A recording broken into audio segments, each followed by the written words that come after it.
Okay, so Monsters Inc. is literally bonkers.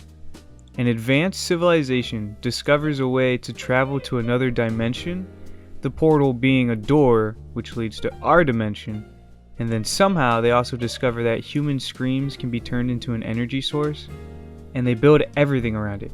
Cars, electricity, everything. And to top it off, there's a secret organization dedicated to maintaining the lie that humans are toxic to the touch. Yet, none of how this comes to be is explained in the film. We are only told the rules, but not why or how. This just seems like a breeding ground for fan theories, so let's just jump right into it. I'm sure most of you are familiar with the Pixar Theory, but if not, essentially it theorizes that all the Pixar movies take place in the same universe. If you want an in-depth explanation, I recommend this short 26-minute video covering all of it. Link in the description. For now though, we're only focusing on Monsters Inc. and how it connects to Brave. Get ready, because I'm about to blow your mind. Boo from Monsters Inc. is this old witch lady from Brave. Allow me to explain. Boo saw magic doors as a child, and guess who uses magic doors? I see you being skeptical, but there's more. This old witch lady is obsessed with bears, to the point that she turns people into bears. Sully kinda seems like a bear, big and furry and whatnot. And if you still aren't convinced, allow me to show you Exhibit C. That's right, this witch from Brave has a picture of Sully. So now you ask, why is Boo an old lady in 10th century Scotland when she lived in a modern time as a child? It's because the monsters aren't traveling to different dimensions. When they walk through doors, they're time traveling. Monsters live on Earth far in the future, traveling back to our time period. So when Boo gets older, she attempts to create her own magic door to find Sully, and ends up traveling backwards to 10th century Scotland, failing to ever reunite with Sully.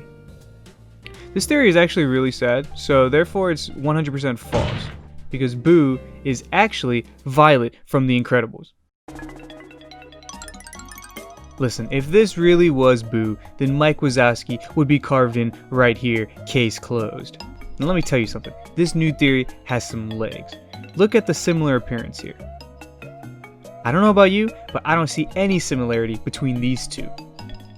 Also, think back to how easily Boo played hide and seek. Surely, someone who can turn invisible would be able to disappear as easily as Boo does in this scene. Did she turn invisible? Coincidence? I think not!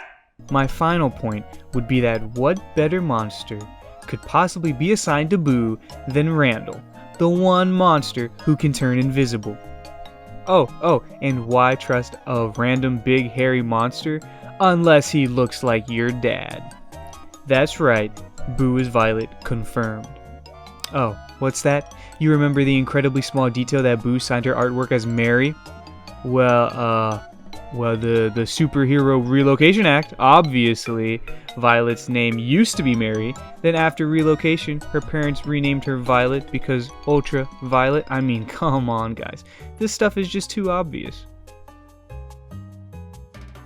The third and final theory surprisingly ties Bug's life to Monsters Inc. So we know that Randall, by the end of the film, gets abandoned in a trailer, with the closet door to that trailer being destroyed. But we all know Randall isn't dumb. He was in contention for the top scare record of all time. He realized that he still had a chance to return to the monster world just like Sully did. The scare floor works based on time zones, so if Randall could find another closet door in time, he'd be able to return the same way Sully did. So how does this relate to Bug's life? Well, this trailer just happens to be the same trailer in Bug's life. So hear me out. Randall returns to the monster world and runs into Roz. You know. Wazowski. Yeah, her. He throws her into the human world because that's a Randall thing to do, of course. Then on another planet, wizards from Onward are... Did I mention that Onward takes place on another planet? Yeah, so that's part of this theory too. So anyway, they're shooting spells left and right, you know how they are with magic. And one spell is the shrinking spell that we saw in Onward. flies across the galaxy, hits Roz as soon as she gets thrown into the human world, and yeah, you probably already guessed it by now. Roz is Slick. Here you go, Slick. Enjoy. Hey, I said no salt!